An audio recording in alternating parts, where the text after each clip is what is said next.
I mean, I'll tell you the guy that feels like we've got the season riding on him is RJ Harvey. This guy's got so much hype around him at this point.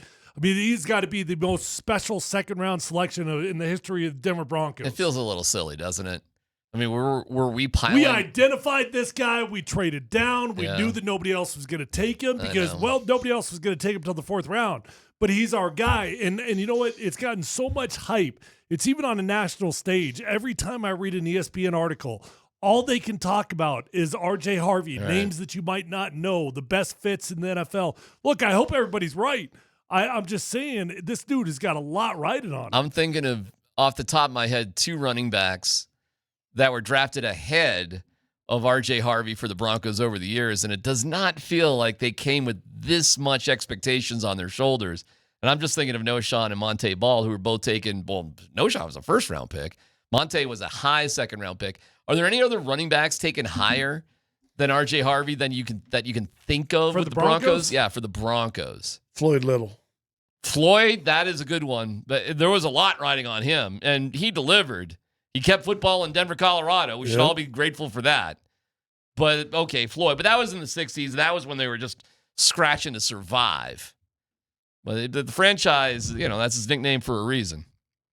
Floyd really did keep the Broncos in Denver, Colorado during a time that they were terrible.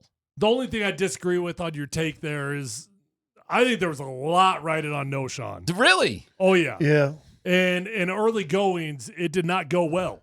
In his rookie season, it was a rough start. Now, Noshawn figured it out. He was a great running back. He kind of became beloved by the end of his run here. He did, but it was not a hot start at all. No. Okay. Do you think there was more heat on Noshawn than RJ Harvey? I think there was a lot of heat on Noshawn, yeah. Okay.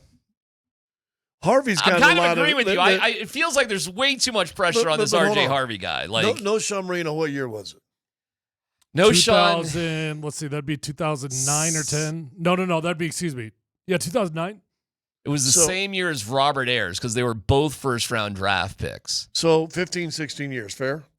It was a while ago, yeah. What's changed? What's changed? What do you mean? Well, you talk about heat. There's 10, if not 100 times more social media. And everybody's a reporter. There wasn't as many muggles. You had like 4 muggles that traveled the team. Now you've got 14,000. I think that what the truth is, the Broncos, now that they have an established quarterback coach, ownership and GM are all of a sudden a lot more boring.